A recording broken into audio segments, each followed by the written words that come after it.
Hermanos, el divorcio era un serio problema en los días del Señor, eso lo vamos a ver en un momento, pero en esta época ha llegado a ser una epidemia. En la década del 2005 al 2014, en República Dominicana, se registraron 176.561 divorcios. Estamos hablando de un promedio de más de 17.000 divorcios al año. Miles y miles de personas fueron afectadas, directa o indirectamente, por cada uno de esos divorcios. Los hijos, los padres de ambas partes, amigos cercanos, amigos mutuos. Si a eso le añadimos la cantidad de matrimonios que no se han divorciado legalmente, pero que viven dentro de la misma casa y bajo el mismo techo, como si estuvieran divorciados, estamos hablando de una crisis de enormes proporciones. Y es una crisis que no parece que vaya a mejorar en el futuro por la forma tan ligera como muchos toman hoy el voto matrimonial. Una conocida actriz de televisión norteamericana, que para colmo profesa ser cristiana, dijo lo siguiente después de haberse divorciado de su esposo para poder dedicarse más de lleno a su carrera. Ella dice: yo soy más feliz ahora que lo que era antes del divorcio, porque ahora soy yo misma tomando mis propias decisiones. Y más adelante añadió: mi esposo y yo ahora somos más felices siendo amigos divorciados que siendo enemigos casados. Eso suena bastante lógico, ¿verdad? Parece razonable pensar que es mucho mejor tener un amigo con el que una vez estuviste casado que tener a un enemigo en tu misma casa. Eso parece razonable. Pero hermanos, ¿qué enseña la palabra de Dios con respecto a esto? ¿Es el matrimonio una relación que podemos tratar con tanta ligereza, que podemos dar por terminado a conveniencia? Esa es la pregunta que yo quisiera responder en esta mañana a la luz de este pasaje del Evangelio de Marcos, que gira en torno, a una pregunta que hicieron los fariseos. Ellos estaban interesados en hablar acerca del divorcio, pero como veremos en un momento, Jesús estaba interesado en hablar acerca del matrimonio. Ellos querían saber acerca del divorcio. Jesús quería que todos nosotros supiéramos algo acerca del matrimonio. Dice en el capítulo 10, versículo 1, una vez más: levantándose de allí, Jesús se fue a la región de Judea y al otro lado del Jordán, y se reunieron de nuevo las multitudes junto a él, y una vez más, como acostumbraba, les enseñaba. En este versículo estamos entrando en el último tramo del ministerio terrenal de nuestro Señor Jesucristo. El Señor ha salido definitivamente de la región de Galilea al norte de Palestina y se dirige hacia la región de Judea, al otro lado del Jordán, es decir, hacia una región, un lugar llamado Perea. Ahora, ¿por qué ese dato es importante? Bueno, ese dato es importante porque esa región estaba gobernada por Herodes Antipas. Y si ustedes recuerdan, Herodes Antipas le había quitado la mujer a su hermano Felipe y se había casado con ella, y luego mató a Juan el Bautista porque había denunciado su divorcio ilegítimo. Y era en ese lugar donde se encontraba Jesús cuando los fariseos vinieron con esta pregunta inocente. Una gran multitud se congrega a su alrededor. El Señor comienza a enseñarles la palabra y entonces aparecen los fariseos y deciden ponerle al Señor una emboscada, preguntándole sobre un tema sumamente controversial y sumamente peligroso en esa región particular de la tierra de Palestina: la legitimidad del divorcio. Versículo 2: y se le acercaron algunos fariseos y para ponerle a prueba le preguntaban si era lícito a un hombre divorciarse de su mujer. En Mateo 19:3, que es el pasaje paralelo, nosotros encontramos la misma pregunta, pero en términos más concretos. ¿Es lícito a un hombre divorciarse de su mujer por cualquier causa?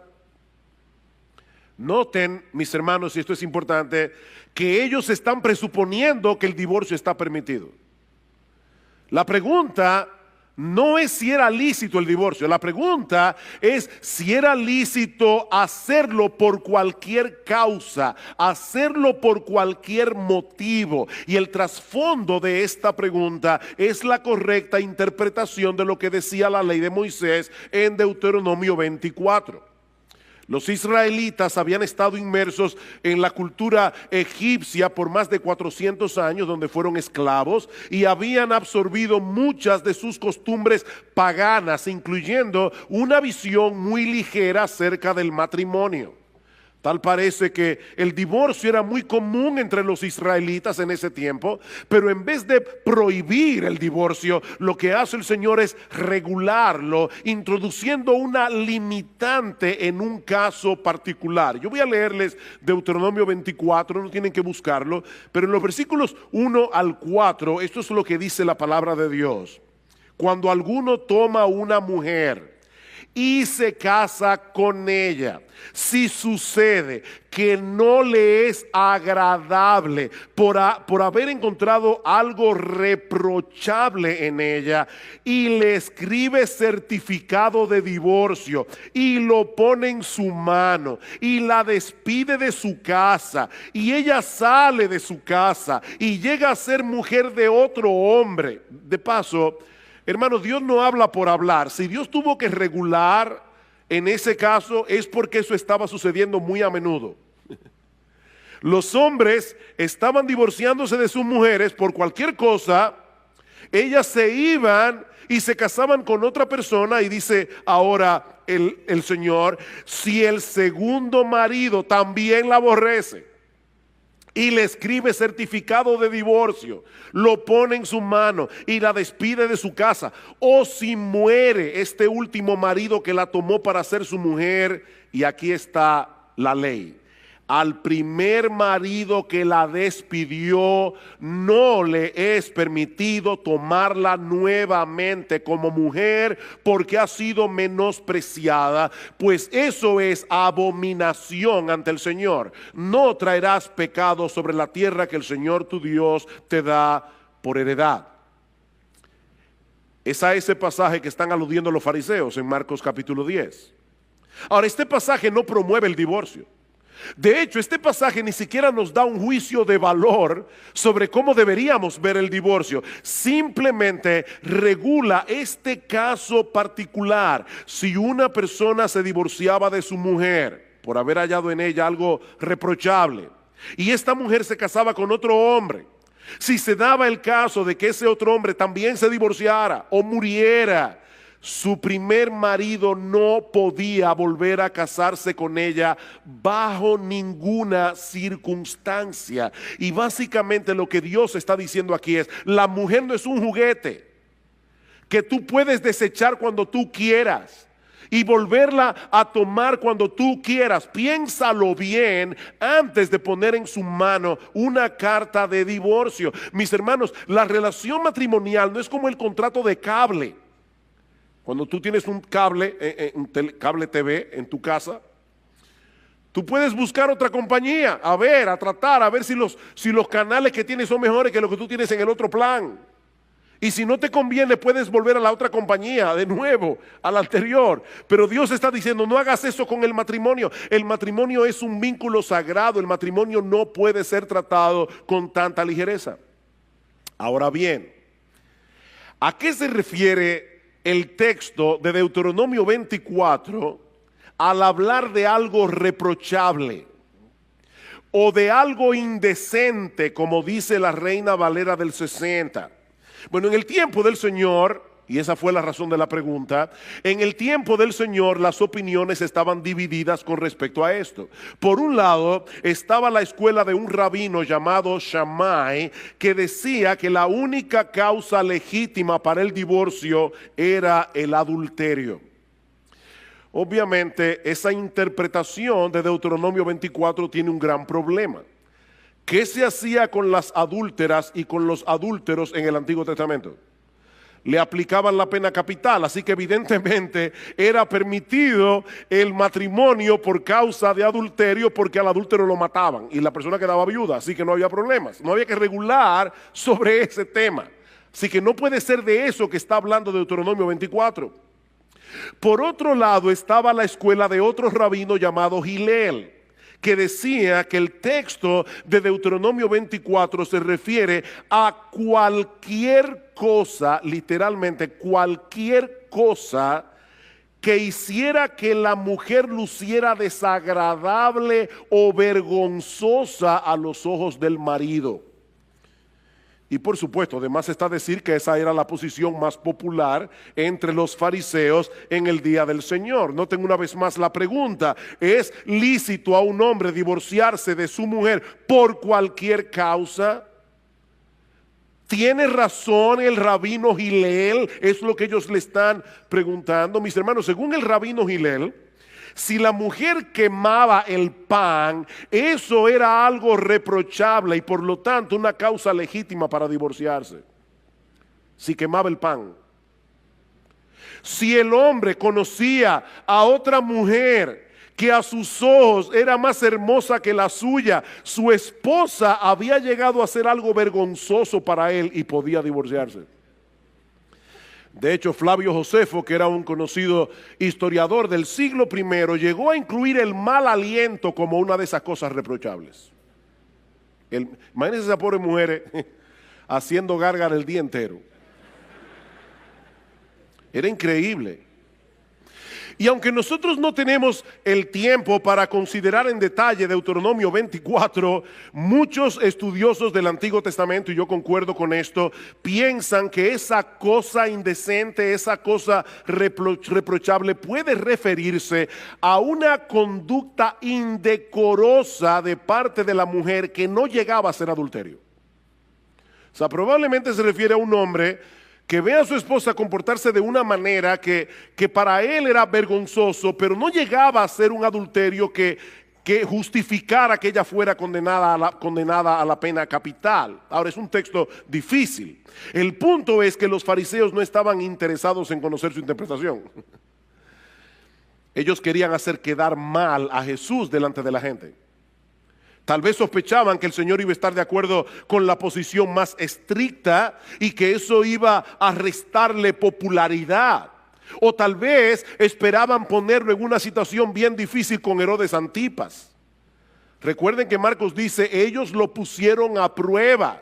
Esto fue una emboscada, mis amados hermanos. Ellos pusieron a Jesús en riesgo. ¿Cómo resuelve Jesús este dilema? Llevándolos a considerar el diseño original de Dios para el matrimonio. Ya vimos la pregunta de los fariseos, veamos ahora en segundo lugar la respuesta de Jesús. Versículo 3. Me encanta esta respuesta. Y respondiendo él les dijo, ¿qué os mandó Moisés? Es una pregunta interesante. El Señor apeló a la Biblia, no a la opinión de un rabino, no a ninguna escuela rabínica. Ellos estaban diciendo, ¿qué te parece lo que dice Hillel o lo que dice Shammai? Y Jesús le dice, ¿qué le parece a ustedes si vamos a la Biblia? ¿Qué dice Moisés? Jesús descansaba plenamente en la autoridad de las Escrituras, no en la opinión de los hombres. Mis hermanos, lo que la Biblia dice es lo que Dios dice. Lo que la Biblia dice es lo que Dios dice, porque este libro que fue escrito por hombres inspirados por el Espíritu Santo. No importa cuál sea el tema que estemos tratando, lo que Dios dice en su palabra es lo que le pone punto final a cualquier cosa. No lo que a nosotros nos parece más lógico en una situación particular. Y yo digo esto porque muchas veces cuando estamos hablando acerca de este tema del divorcio y del nuevo matrimonio, nosotros cometemos el error de argumentar a favor de una postura partiendo de un caso particular que apela a nuestra sensibilidad. Casos que no nos ayudan a ser objetivos porque apelan a nuestras emociones. ¿Cuántas veces hemos oído este ejemplo? ¿Qué debe hacer una mujer que está casada con un hombre que casi ni habla? Y cuando abre la boca, o es para pelear, o es para demandar algo, o es para criticar, ¿debe continuar casada con ese patán? Miren, mis hermanos, yo no quisiera que esto sonara a falta de empatía con las mujeres que están pasando por esa terrible situación, pero esa no es la primera pregunta que nosotros debemos hacer. La primera pregunta es, ¿qué dice Dios en su palabra acerca del matrimonio? Otra vez, el Señor Jesucristo es la segunda persona de la Trinidad. Él es la compasión encarnada. Si hay alguien, mis amadas hermanas, que entienden cuando ustedes son maltratadas verbalmente o emocionalmente por sus maridos, si hay alguien que las entiende, es el Señor. Sin embargo, Él basó su argumentación en las Escrituras. ¿Qué dice la Biblia? Aunque este es un tema que nos impacta emocionalmente, hermanos, no podemos tomar decisiones sobre la base de nuestras emociones. Debemos tomar decisiones sobre la base de lo que Dios ha revelado en su palabra. ¿Qué os mandó Moisés? Versículo 4. Ellos dijeron, Moisés permitió al hombre escribir carta de divorcio y repudiarla. Y Jesús le dijo, sí, por la dureza de vuestro corazón os escribió este mandamiento, pero desde el principio de la creación Dios los hizo varón y hembra. Deténganse allí un momento. Los fariseos tenían una visión tan distorsionada del matrimonio que lo único que parecía importarles eran las disposiciones legales. Mientras el marido cumpliera con poner en la mano de su mujer desechada una carta de repudio tal como estaba estipulado en la ley, todo estaba bien. Pero Jesús quiere hacerles ver que lo que está en juego aquí es mucho más importante que un documento legal. Vuelvan al Génesis, les dice el Señor, para ver cuál fue el diseño original de Dios con respecto al matrimonio. ¿Cómo debía ser el matrimonio antes de la entrada del pecado, antes de que el pecado del hombre dañara las cosas? Porque ese diseño original, y subrayen esto en negrita, ese diseño original sigue siendo la norma para nosotros hoy. Sí, vivimos en un mundo caído, vivimos en un mundo dañado por el pecado, donde muchos matrimonios no son lo que deben ser, pero aún así el matrimonio debe funcionar conforme a su diseño original. Desde el principio de la creación, dice Jesús, Dios nos hizo varón y hembra. ¿Para qué? ¿Para qué nos hizo varón y hembra?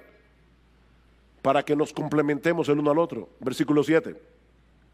Por esta razón el hombre dejará a su padre y a su madre, y los dos serán una sola carne. Por consiguiente, ya no son dos, sino una sola carne. A pesar de lo estrecha que puede ser la relación entre padres e hijos, Cristo está diciendo aquí, la relación matrimonial está supuesta a ser mucho más cercana, está supuesta a ser mucho más íntima, porque a través del pacto matrimonial los dos vienen a ser uno. Una sola carne. Eso no sucede con ninguna otra relación terrenal, ni siquiera la relación entre padres e hijos. El hombre y la mujer quedan adheridos el uno al otro, de tal manera que ya no es tu vida, mi vida, es nuestra vida. Los planes de ambos, los anhelos, los problemas, las circunstancias se funden en uno solo. Y de esa manera el matrimonio viene a ser una figura, una parábola viviente, una representación de la relación que Cristo tiene con su iglesia. Eso es lo que dice Pablo en Efesios capítulo 5. Maridos, amad a vuestras mujeres, así como Cristo amó a la iglesia y se entregó a sí mismo por ella para santificarla, habiéndola purificado en el lavamiento del agua por la palabra. Dice cuando tú te casas con tu mujer, tú eres un cuerpo con ella. Y Pablo dice, grande es este misterio, mas yo digo esto con respecto de Cristo y de la iglesia. Este mega misterio es con respecto a Cristo y la iglesia. Mis hermanos, es por eso que este asunto del matrimonio es tan importante. No solo porque el matrimonio es la relación más fundamental de la sociedad humana, sino porque está llamado a ser una parábola viviente del evangelio. Desde el principio de la creación, Dios diseñó el matrimonio para que representara otra cosa mucho más sublime que la relación romántica entre un hombre y una mujer. Él nos creó varón y hembra, con nuestras similitudes y con nuestras diferencias. ¿Para qué? Para que fuéramos capaces de unirnos y complementarnos el uno con el otro. Ese es el diseño original de Dios. Esa es la norma que seguirá vigente hasta que nuestro Señor Jesucristo regrese en gloria. Un hombre y una mujer que abandonan padre y madre para unirse y llegar a ser una sola carne. No dos hombres, no dos mujeres, no un trío, ni cualquier otra combinación que los seres humanos en su locura y en su rebeldía contra Dios decidan hacer. Un hombre y una mujer. Y precisamente sobre la base de ese diseño, escuchen ahora la conclusión del Señor, versículo 9. Por lo tanto, lo que Dios ha unido, ningún hombre lo separe. Por lo tanto, cuando un hombre y una mujer vienen a ser uno a través del vínculo sagrado del matrimonio, Dios pone su sello sobre esa unión. Y por lo tanto, ningún hombre tiene derecho a quebrar ese sello. Mis hermanos, ese es el estándar de Dios y ese tiene que ser el estándar de la iglesia. Ese es el estándar de Dios. No es la perspectiva de nuestra cultura la que debe determinar nuestra perspectiva del matrimonio. Es la perspectiva de Dios revelada en su palabra. Es como si Dios tomara a un hombre y a una mujer y los pegara el uno al otro con un pegamento celestial. Y no conforme con eso, pone un sello en el punto de unión para que nadie se atreva a romper ese sello. En Malaquías capítulo 2, Dios es bien claro en el versículo 15. Dice, Dios aborrece el divorcio. Dios odia el divorcio. A Dios le repugna el divorcio. Eso es lo que dice la Biblia. Y de hecho, el texto de Malaquías es bien fuerte porque dice, y al que mancha de violencia sus vestidos. Y parece que la idea es como si tú le enterraras un puñal a la otra persona y su sangre te salpicara. Dios odia el divorcio. Alguien decía que hay al menos 3 cosas que nosotros podemos decir con toda seguridad acerca del divorcio, a la luz de la enseñanza bíblica. 3 cosas con las que todo creyente debe estar de acuerdo. Hay controversias en el pueblo de Dios con respecto a este tema, pero yo voy a decir 3 cosas que si tú eres cristiano y tú crees en la Biblia, tú vas a estar de acuerdo conmigo. La primera es que todo divorcio es contrario al diseño original de Dios. Todo divorcio es contrario al diseño original de Dios. Eso es lo que el Señor está diciendo aquí. En el principio, Dios los creó varón y hembra para que se unieran el uno al otro en un vínculo indisoluble. Eso no puede estar sujeto a debate entre personas que creen que la Biblia es la palabra de Dios. Lo segundo es que cada divorcio envuelve el pecado de uno de los cónyuges. Siempre, o de los dos. Eso tampoco puede ser debatido. Siempre que ocurre un divorcio hay pecado de por medio. Sea el pecado de uno, sea el pecado de los dos, pero alguien tiene que haber quebrantado la ley de Dios para haber llegado a ese punto de ruptura. Lo tercero es que cada pareja que se divorcia está separando lo que Dios unió. Cada pareja que se divorcia está separando lo que Dios unió. Eso tampoco es debatible. Es por eso, mis hermanos, que resulta imposible tener un divorcio indoloro. Una vez alguien vino a mi oficina, una persona que no es miembro de esta iglesia, pero me dijo: pastor, yo necesito ayuda, me estoy divorciando de mi marido y yo quiero que usted se intervenga, nos ayude para que esto no sea traumático. Yo le dije: mira, yo te quiero mucho, pero yo no puedo hacer eso. Es imposible tener un divorcio que no sea traumático. Ni el mejor consejero del mundo, y yo no lo soy, pero ni el mejor consejero del mundo puede ayudarlos para tener un divorcio indoloro. Cuando nosotros pegamos dos pedazos de madera con un pegamento bien potente, no se pueden volver a separar sin que se rompan en algún lado. Eso es imposible.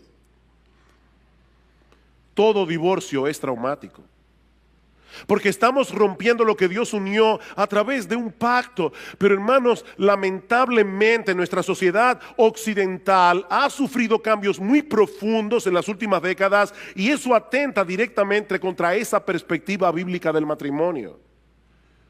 Hasta hace relativamente poco tiempo la gente solía pensar en el matrimonio como una unión contractual permanente, diseñada con el fin de proveer amor mutuo, procreación y protección.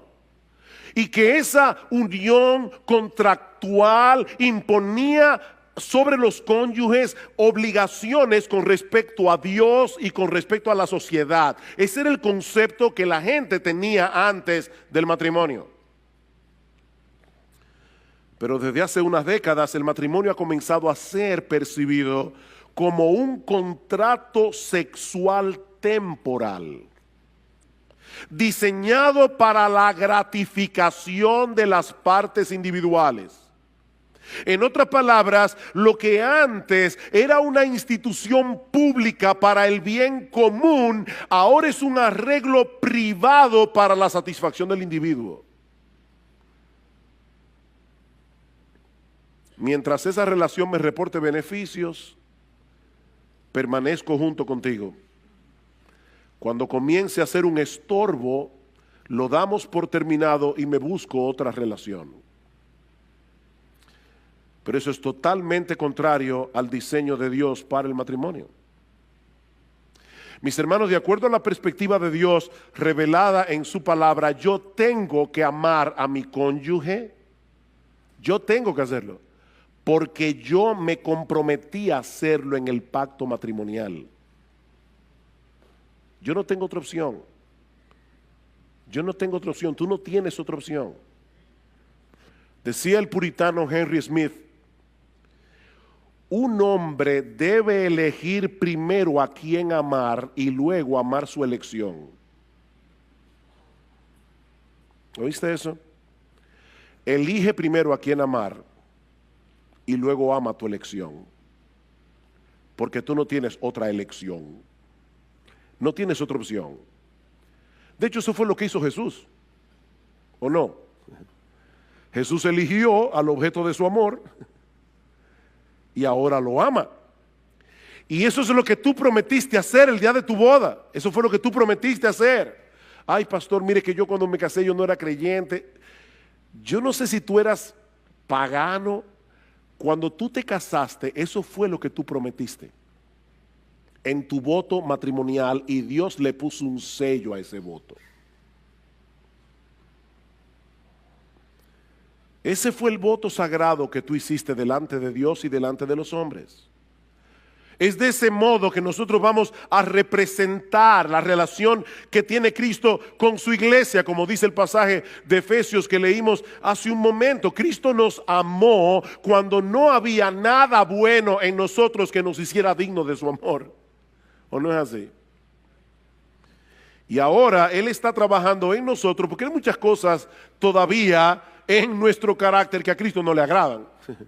Pero ¿qué está haciendo Cristo? Él está trabajando en nosotros para que algún día nosotros lleguemos a ser la esposa que Él quiere que seamos. Y Él diseñó el matrimonio para hacer visible ante los ojos del mundo esa clase de amor. Él no nos ama por lo que somos, Él nos ama a pesar de lo que somos. Y es en virtud de ese amor que Él nos está santificando gradualmente para llegar a ser la esposa que Él quiere que nosotros seamos. Eso significa, mis hermanos, que el amor de Cristo por nosotros no depende de lo que nosotros hagamos, no depende de lo que dejemos de hacer. El amor de Cristo por nosotros depende de su elección y de su pacto. De eso depende el amor de Jesús. Él nos escogió por el puro afecto de su voluntad, es decir, por una razón que solo está en Él, no en nosotros, y Él decidió unir nuestras vidas con la suya, con un vínculo que no podrá ser quebrantado de ninguna manera. ¿Quién nos separará del amor de Cristo? Romanos 8, nadie, nadie. Y ahora Él manda a los esposos a que amen a sus esposas como Él ama a la suya. A veces las mujeres dicen, oye, a nosotros nos tocó la parte más dura, la sumisión. De verdad, hermanas, que a ustedes les tocó la parte más difícil. A nosotros nos tocó amar a nuestras esposas como Cristo amó a la iglesia. ¿Qué es más demandante? Ama a tu esposa como Cristo amó a la iglesia. Eso es lo que Pablo está diciendo en Efesios 5. Amen a sus esposas como yo amo a la mía, dice Jesús. En vez de estarse quejando de sus debilidades, en vez de estarse quejando de sus pecados y llenándose de amargura contra vuestras esposas, hagan todo lo que esté a vuestro alcance para ser agente de cambio en sus vidas. Con la ayuda de Dios. Esa es la enseñanza de Efesios 5. El que ama a su mujer a sí mismo se ama. Porque nadie aborreció jamás a su propia carne, sino que la sustenta y la cuida, como también Cristo a la iglesia. Y a través del voto matrimonial, esa mujer es ahora tu carne. Tú no puedes dañarla a ella sin dañarte tú.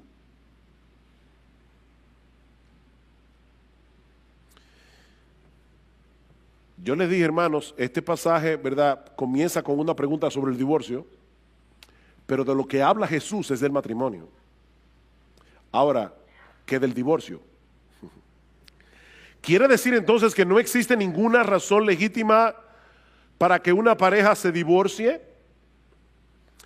Eso nos lleva a nuestro tercer encabezado. Ya vimos la pregunta de los fariseos, luego la respuesta de Jesús. Veamos ahora en tercer lugar la pregunta de los discípulos. Versículo 10.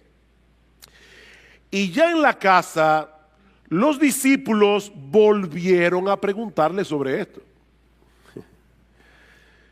Yo me imagino a los apóstoles diciendo, pero ven acá, a final de cuentas, él no respondió a la pregunta. Ellos se quedaron dándole mente al asunto. Por lo menos no lo respondió directamente. Y yo supongo que Jesús no quiso responder, por lo menos por dos razones. Por un lado, porque no era una pregunta sincera, eso ya lo vimos hace un momento, esto fue una emboscada. Esto no era una pregunta sincera, ellos no tenían ningún interés de entender mejor las escrituras, ellos querían desacreditar a Jesús. Y el Señor decidió no responderles.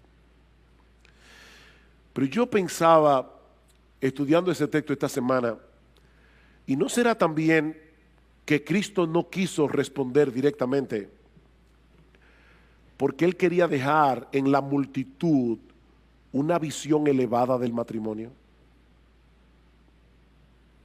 Recuerden que los fariseos no eran los únicos que estaban allí ese día. Si leen el versículo 1 otra vez, allí dice que Cristo estaba rodeado de multitudes. Ahí había mucha gente.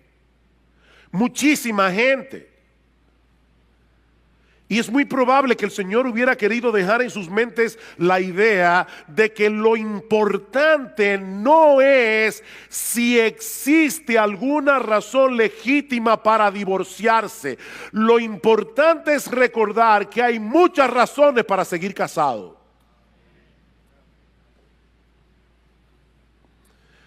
Pero los discípulos estaban inquietos. De hecho, en el pasaje paralelo de Mateo dijeron: ay, mi madre, pero si eso es así no conviene casarse.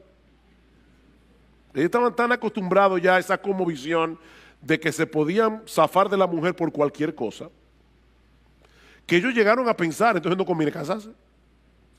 Así que ellos vuelven a preguntarle al Señor en privado, y eso nos lleva a nuestro último encabezado, la respuesta de Jesús a los apóstoles. Versículo 11. Y Él les dijo, esto es en privado ahora a los discípulos: cualquiera que se divorcie de su mujer y se case con otra comete adulterio contra ella. Y si ella se divorcia de su marido y se casa con otro, comete adulterio. Ustedes ven, hermanos, por qué yo les decía que esto fue una trampa que los fariseos le pusieron a Jesús, no solamente por lo de Herodes Antipas. ¿Ustedes imaginan que Jesús viniera a un programa de televisión con un alto rating de audiencia y que le hicieran esa pregunta frente a las cámaras y Cristo dijera: en nuestra sociedad, cualquiera que se divorcia de su mujer por cualquier causa, porque esa fue la pregunta, y se casa con otra persona, ha adulterado? Esta sociedad está llena de adúlteros. No hubiera sido muy popular. Seguro que no hubiera sido muy popular. Ahora, hermanos, es importante recordar cuál fue la pregunta que Jesús está respondiendo aquí en el Evangelio de Mateo. ¿Es lícito a un hombre divorciarse de su mujer por cualquier causa? La respuesta del Señor a los discípulos es: por supuesto que no. Por supuesto que no. No importa lo que las leyes humanas digan al respecto. Lo que Dios unió, el hombre no lo puede separar. Ese matrimonio se registró en la oficialía celestial y Dios no lo ha tachado. De manera que si un hombre se divorcia de su mujer por cualquier causa y se casa con otra, está cometiendo adulterio. Y lo mismo ocurre en el caso de una mujer que se divorcia de su marido y se casa con otro hombre. Están cometiendo adulterio porque a los ojos de Dios continuaban casados.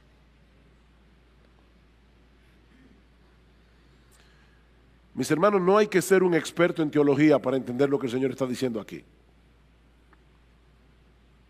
Nadie tiene derecho a separar lo que Dios unió,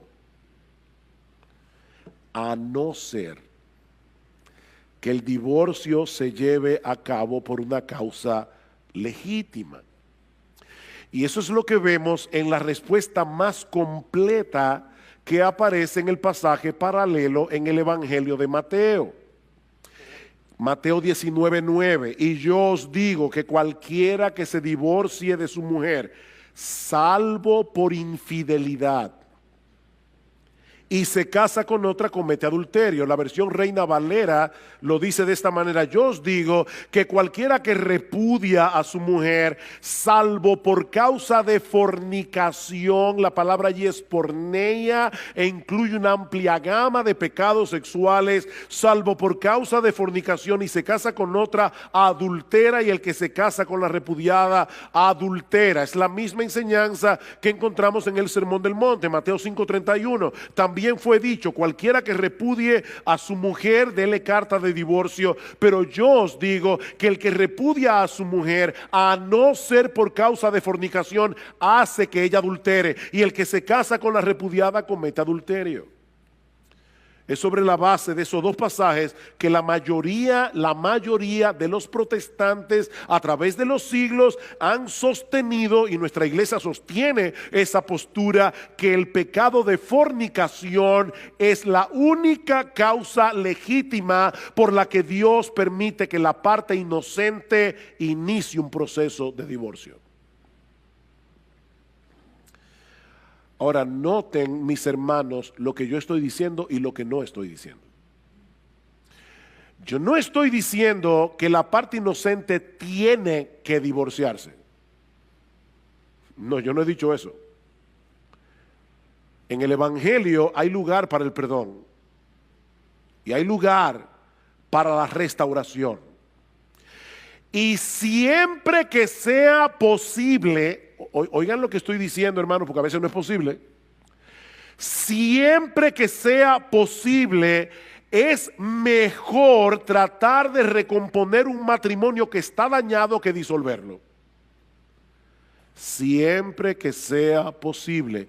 Pero Dios sabe que a veces no es posible y por eso Dios permite a la parte inocente tomar la decisión de dar por terminada la relación, siempre y cuando sea por causa de infidelidad. Así como en el Antiguo Testamento el adulterio rompía el vínculo matrimonial porque el adúltero era apedreado, lo que Jesús está diciendo es que en el Nuevo Testamento se da permiso al cónyuge inocente a que se divorcie por esa causa. Eso es básicamente lo que el Señor nos enseña en estos dos textos del Evangelio de Mateo. Alguien dirá, pastor, ¿y qué de 1 Corintios 7? Yo no tengo tiempo para entrar en 1 Corintios 7, pero Pablo está tratando allí dos casos muy diferentes. En primer lugar, está tratando el caso de dos creyentes que porque la relación matrimonial está tan deteriorada, deciden separarse. Y Pablo dice, si a pesar de lo que ya el Señor dijo acerca del matrimonio, ustedes deciden separarse, no se pueden volver a casar. No se pueden, no tienen permiso de Dios para volverse a casar. Por supuesto, ahí Pablo no está tratando con el problema del adulterio. Si hubiera adulterio, habría que tratar ese caso independientemente. Pablo está diciendo dos personas que de repente, profesando ser creyentes, deciden separarse. No se pueden volver a casar. El otro caso que Pablo trata es un caso en el que hay un creyente casado con una incrédula o una creyente casado con un incrédulo. Mientras el incrédulo consienta en vivir con la creyente, no hay problema. Pero ¿qué pasa si el incrédulo decide él poner el divorcio? Entonces Pablo dice, no está el hermano o la hermana sujeta a servidumbre en semejante caso, y muchos exégetas entienden que lo que Pablo está diciendo allí es, no está el hermano o la hermana sujeta al voto matrimonial en ese caso, porque el incrédulo decidió romperlo, pero ella no. O él, creyente. Pero eso es otro caso. Mis hermanos, yo quisiera concluir trayendo tres palabras de aplicación en esta mañana a tres grupos distintos que se encuentran en esta iglesia. En primer lugar, quisiera dirigirme a los casados. A los casados. Queridos hermanos, amigos que están aquí en esta mañana, el matrimonio no es un juego. El matrimonio no es un juego. Y el divorcio no es el único mal que afecta el matrimonio. El matrimonio es un pacto de compañía, como vemos en Proverbios capítulo 2, versículo 14, Malaquías capítulo 2, Proverbios 2:16, Malaquías 2:14. Es un pacto. Una promesa sobre la que yo juro. De manera que cuando un hombre o una mujer es indiferente hacia su cónyuge o está violando el papel que Dios le asignó en ese matrimonio donde debían complementarse el uno al otro, están violando el pacto que hicieron en la presencia de Dios. Y mis amados hermanos casados, amigos casados, nadie puede violar ese pacto sin sufrir las consecuencias. El que ama a su mujer, a sí mismo se ama. ¿Sabes por qué? Porque tu mujer es tu cuerpo. Tu mujer es tu otra mitad. Tú no puedes dejar de amar a tu esposa sin ser afectado tú. Mis hermanos, estamos viviendo tiempos muy difíciles. Por encima de todas las cosas, protejan sus matrimonios. Denle tiempo a sus matrimonios. Un buen matrimonio no se cultiva por ósmosis. Un buen matrimonio no se cultiva por generación espontánea. Un buen matrimonio hay que cultivarlo. Cuiden sus matrimonios, protejan sus matrimonios. Recuérdense una y otra vez que el gran propósito del matrimonio no es que seamos felices en esa relación. Sí, me oíste bien. Me oíste bien. El gran propósito del matrimonio no es que seamos felices, aunque como consecuencia de cumplir el propósito por el cual Dios diseñó el matrimonio, se derive la felicidad. Como una consecuencia. Pero Dios no diseñó el matrimonio para que seamos felices. Dios no diseñó el matrimonio para que la otra persona supla lo que yo entiendo que son mis necesidades. Y son muchas las necesidades que son cubiertas en el matrimonio. Pero mi amado hermano, mi amada hermana, recuerda, el gran propósito del matrimonio es que representemos ante el mundo el tipo de amor, de relación que Cristo tiene con su iglesia. Tú no te casaste con un ángel. Te casaste con un pecador. Te casaste con una pecadora. Y Dios te llamó a ti a ser un agente de cambio en su vida. Cuida tu matrimonio. Dios quiere usar tu matrimonio para santificarte. Cuida tu matrimonio. En segundo lugar, yo quisiera dirigir unas palabras de aplicación a los solteros. Procuren casarse. Procuren casarse. Pablo dice eso en 1 Corintios 7. Pero no lo hagan a la ligera. No lo hagan a la ligera. No se lleven simplemente de lo que ven vuestros ojos.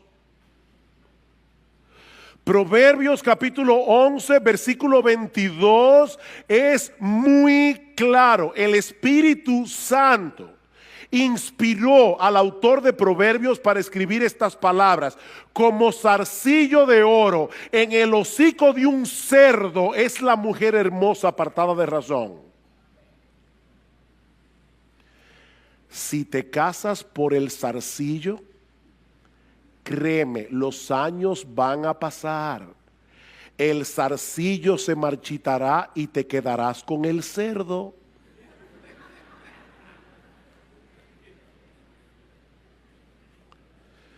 Procura casarte,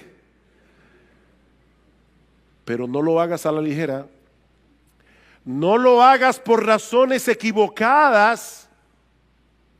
Yo no sé cuántas veces se ha dicho esta frase: yo me divorcié porque yo no encontré en el matrimonio lo que yo estaba buscando. ¿Y qué era lo que tú estabas buscando?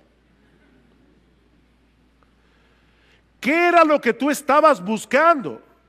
Porque tal vez el problema no es que la institución esté dañada. El problema tal vez no está en tu mujer o en tu esposo. El problema tal vez es que te casaste con expectativas equivocadas. No te cases por razones equivocadas. Sí, debes orar a Dios que te provea un compañero, pero pídele también que te prepare a ti adecuadamente para el matrimonio. Pídele a Dios que te prepare a ti. Recuerda, mi hermano, mi hermana, que tú no estás buscando primariamente a una persona que te ame. No, tú no estás buscando primariamente a una persona que te haga sentir especial. Lo que tú debes estar buscando es una persona a quien amar, como Cristo te amó a ti. Mis amados hermanos, exigirle a un hombre o a una mujer, exigírselo, que se quede sin casar, para servir a Dios o por cualquier razón, cuando esa persona no tiene el don de quedarse así, es colocarlo en una posición sumamente arriesgada. Versículo 7. Quisiera más bien que todos los hombres fuesen como yo, pero cada uno tiene su propio don de Dios, uno a la verdad de un modo y otro de otro. El celibato, dice Pablo, es un don que no todo el mundo tiene. Versículo 8, digo pues a los solteros y a las viudas que bueno les fuera quedarse como yo. Y vamos a ver más adelante por qué el apóstol Pablo parece estar aquí promoviendo la soltería, pero sigue diciendo en el versículo 9, pero si no tienen don de continencia, cásense, pues mejor es casarse que estarse quemando. Noten, hermanos, el balance de Pablo en este texto. Repito, si una persona decide quedarse soltera, está en su derecho de hacerlo. Los solteros no son ciudadanos de segunda categoría en el reino de Dios. No olviden, mis hermanos, que el apóstol Pablo era soltero y tuvo una vida sumamente plena. Tuvo una vida sumamente fructífera para la gloria de Dios. ¿Y por qué yo digo esto? Bueno, porque lamentablemente aún en las iglesias cristianas algunos parecen pensar que el matrimonio es una especie de graduación. El matrimonio. De manera que si una persona llega a cierta edad y todavía no se ha casado, es como si tuviera una mancha en su currículum. Lamentablemente, aún dentro de la iglesia, hay personas que piensan así, le meten una presión, sobre todo a las solteras. Mija, ¿cuándo es que te vas a casar? Bueno, ¿y qué tú quieres? Que pongan anuncio en el periódico. ¿Qué es lo que tú quieres que yo haga? Hermanos, dejen esa presión, eso no es correcto. Eso no es correcto.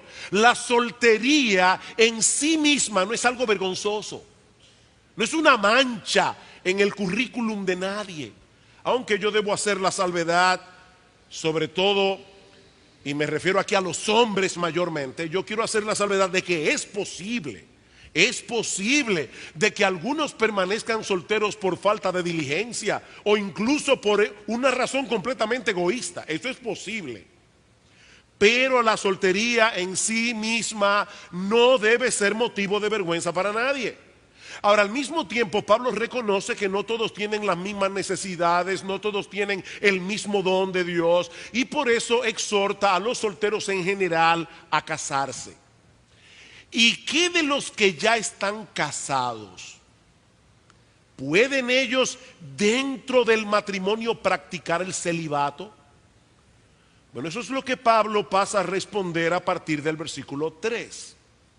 Y lo primero que el apóstol Pablo establece claramente en este pasaje es que los casados deben cumplir fielmente el deber conyugal. Los casados deben cumplir fielmente el deber conyugal. El celibato no es una opción para una persona casada. Versículo 3. El marido cumpla con la mujer el deber conyugal, y asimismo la mujer con el marido. Yo sé, mis amados hermanos, que este es un pasaje que no suena muy romántico, pero qué realista es. Lo que Pablo está diciendo aquí es que tanto el hombre como la mujer deben estar siempre dispuestos a cumplir el deber conyugal. Es decir, en palabras más claras, deben estar sexualmente disponibles para sus cónyuges, aún en aquellos momentos cuando no tienen deseos de hacerlo. Y la razón que Pablo da es muy poderosa. Desde el momento en que nos casamos, dejamos de tener derechos sobre nuestros cuerpos. Amados hermanos, voy a repetir eso otra vez. Desde el mismo momento en que tú dijiste en el altar, sí, acepto, tú dejaste de tener derecho sobre tu cuerpo. Versículo 4, la mujer no tiene potestad, no tiene autoridad, no tiene derecho sobre su propio cuerpo sino el marido. Ni tampoco tiene el marido potestad sobre su propio cuerpo sino la mujer. En la esfera normal de la vida, tu cuerpo te pertenece, es tu cuerpo. Ahora, hermanos, en la esfera del matrimonio, tu cuerpo le pertenece a tu cónyuge.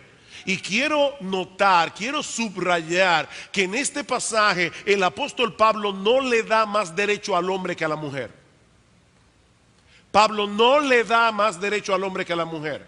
Miren, yo sé que hay personas que piensan que la Biblia promueve la represión sexual, que la Biblia contiene tabúes. Bueno, eso lo contienen versiones distorsionadas del cristianismo, pero no el cristianismo bíblico. No el cristianismo bíblico. La Biblia es muy clara, la Biblia es muy detallada con respecto a esto. Hay un libro entero de la Biblia, Cantar de los Cantares, dedicado al amor conyugal. No, la Biblia no trata este tema como un tabú. Y la Biblia dice claramente que en este asunto los hombres no tienen más derecho sobre la mujer. Ninguno de los dos deben negarle al otro lo que por derecho le pertenece. Versículo 5, no os neguéis el uno al otro, no lo hagan, a no ser por algún tiempo de mutuo consentimiento, para ocuparos sosegadamente en la oración.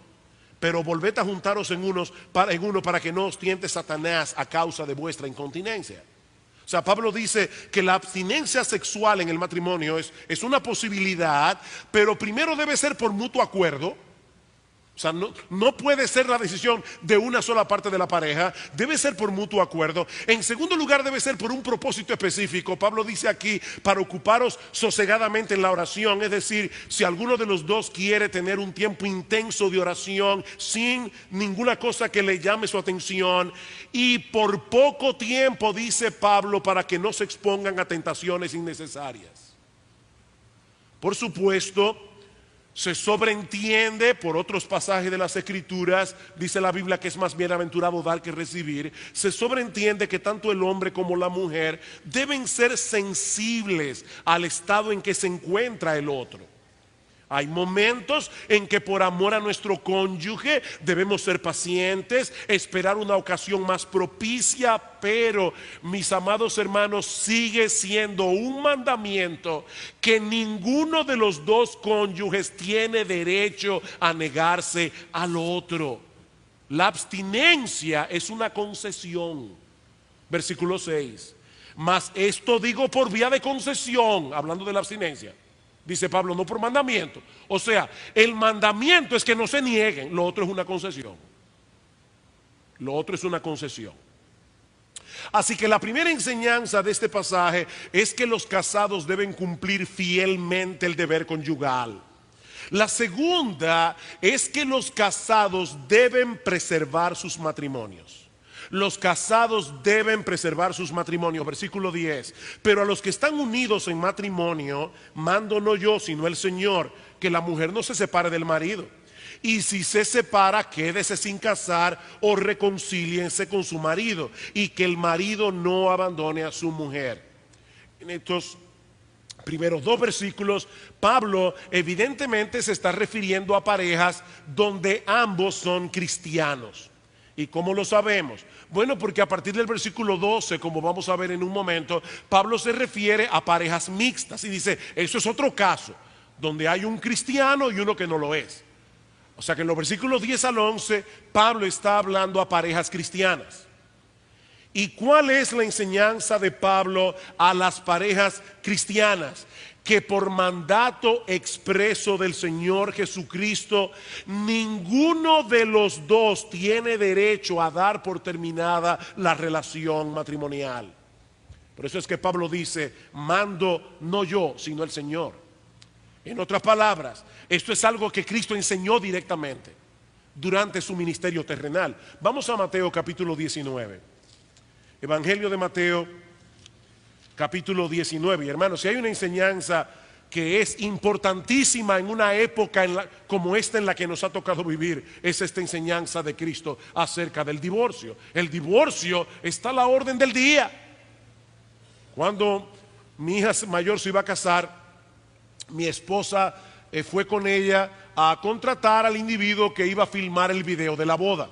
Y el trato era el siguiente: me dan la mitad del dinero ahora y la otra mitad antes del matrimonio.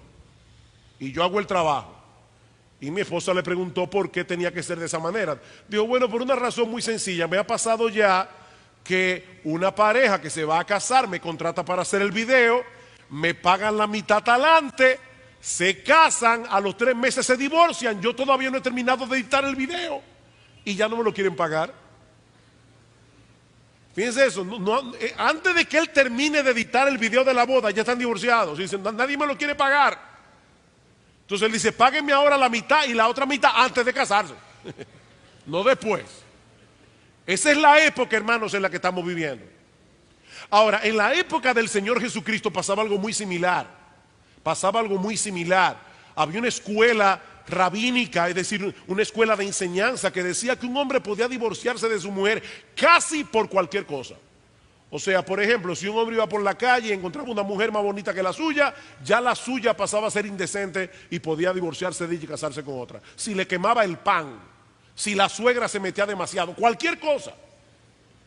Y es en el contexto de esa cultura de divorcio que un grupo de personas se acerca al Señor y le pregunta en el versículo 3. Vinieron a él los fariseos tentándole y diciéndole, ¿es lícito al hombre repudiar o divorciarse de su mujer por cualquier causa? Fíjense la pregunta. ¿Es legítimo que un hombre se divorcie por cualquier causa? Él respondiendo les dijo, ¿no habéis leído que el que los hizo al principio, varón y hembra los hizo? Y dijo, por esto dejará el hombre a su padre y a su madre y se unirá a su mujer y los dos serán una sola carne. Así que ya no son más dos, sino una sola carne. Por tanto, lo que Dios juntó no lo separe el hombre. Le dijeron, y aquí está la trampa del texto, ¿por qué Moisés mandó dar carta de divorcio y repudiarla? Fíjense, Moisés no mandó eso, Moisés lo permitió. Dios, a través de Moisés, dio un permiso, no un mandamiento acerca del divorcio. Dice en el versículo 8, Él les dijo, por la dureza de vuestros corazones, Moisés os permitió repudiar a vuestras mujeres, mas al principio no fue así. Y yo os digo que cualquiera que repudia a su mujer, salvo por causa de fornicación, y se casa con otra, adultera, y el que se casa con la repudiada, adultera. ¿Qué es lo que el Señor está enseñando aquí? Bueno, básicamente que la unión matrimonial no puede ser disuelta por el hombre. Esa es la enseñanza. La unión matrimonial no puede ser disuelta por el hombre. ¿Saben por qué? Porque no es el hombre que la produce. No es el hombre el que la produce. ¿Qué dice en el versículo 6? Así que no son ya más dos, sino una sola carne. Por tanto, lo que Dios juntó, no lo separa el hombre. ¿Quién es el que hace que a través del vínculo del matrimonio un hombre y una mujer vengan a ser una sola carne? Dios lo hace. Dios lo hace. Y miren, mis hermanos, no importa si los contrayentes son cristianos o no, Dios es el autor del matrimonio. Y por lo tanto, un hombre y una mujer que se unen el uno al otro por medio del vínculo matrimonial, no pueden disolver ese vínculo de ninguna manera. Es por eso que el Señor dice que el que se divorcia de su esposa y se casa con otra comete adulterio. Y el que se casa con la repudiada también comete adulterio. ¿Por qué? Porque a los ojos de Dios siguen casados. A los ojos de Dios siguen casados. Ningún juez terrenal puede disolver lo que Dios ha unido. Hermano, yo voy a repetir eso otra vez. Ningún juez terrenal puede disolver lo que Dios ha unido, excepto, dice el Señor, si la causa del divorcio es fornicación. Es decir, excepto si es por causa de adulterio. El adulterio es un pecado que atenta contra la esencia misma del matrimonio. Y es por eso que Dios le ha dado al cónyuge inocente la potestad de divorciarse si así lo desea. Ahora, fíjense, yo no estoy diciendo que el cónyuge inocente tiene que divorciarse. Lo que estoy diciendo es que la Biblia, Dios en la palabra de Dios, le da permiso al cónyuge inocente en caso de que la persona afectada decida dar ese paso. Y es a esa enseñanza de Cristo que Pablo hace referencia en 1 Corintios 7. Por ahí se dice, mando no yo sino el Señor, que la mujer no se separe del marido. Por supuesto, Pablo no está tratando en 1 Corintios 7 el divorcio por adulterio, porque ese no es su tema. O sea, Pablo no está hablando de ese tema. Recuerden, hermanos, que él está respondiendo a las inquietudes de los corintios en la carta que le enviaron. ¿Es correcto que ahora yo, que estoy casado, decida divorciarme de mi esposa para vivir una vida más santa y más entregada al Señor? Pablo dice, no, no, eso no sería más santo. Eso sería violentar la enseñanza de nuestro Señor Jesucristo. No está permitido que un hombre se divorcie de su esposa. Ahora bien, si a pesar de la clara enseñanza de Cristo al respecto, el cristiano decide separarse, y es probable, algunos comentaristas entienden que es probable que en la iglesia de Corinto ya habían hermanos que habían hecho eso, habían dado ese paso. O sea, cuando ya ellos le preguntaron a Pablo, probablemente ya habían tomado esa decisión. Pablo dice, bueno, si a pesar de lo que Cristo enseñó, un cristiano decide separarse de su cónyuge cristiano, que se quede sin casar, o que se reconcilie con su esposa o su esposo, porque Dios no ha puesto su sello de aprobación en ese divorcio. Dios no ha puesto su sello de aprobación. Esas dos personas siguen casadas. ¿Y qué de los que están casados con cónyuges inconversos? Ese es el tema de los versículos 12 y 13 de 1 Corintios 7. Y a los demás yo digo, no el Señor. De paso, Pablo no está diciendo, esto que yo voy a decir ahora es una opinión personal, esto no es inspirado. No. Lo que Pablo está diciendo es que el Señor Jesucristo no trató con ese caso directamente. Eso no fue algo de lo que Cristo habló. Y ahora Pablo está trayendo una nueva revelación. Pero Pablo estaba consciente de su inspiración divina. O sea, que nadie vaya a pensar, no hay que hacerle caso a eso porque eso lo dice Pablo. No, eso lo dice Pablo en la palabra de Dios, y toda la palabra de Dios es inspirada por Dios.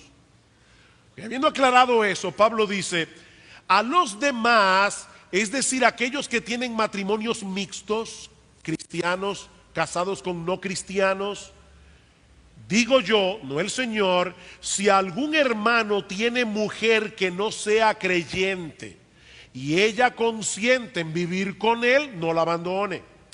Y si una mujer tiene marido que no sea creyente y él consiente en vivir con ella, dice Pablo, no la abandone. Aparentemente, algunos en la iglesia de Corinto pensaban que tener esa clase de intimidad que una persona tiene en el matrimonio con su cónyuge, tener esa clase de intimidad con una persona inconversa, de alguna manera podía manchar su pureza delante de Dios.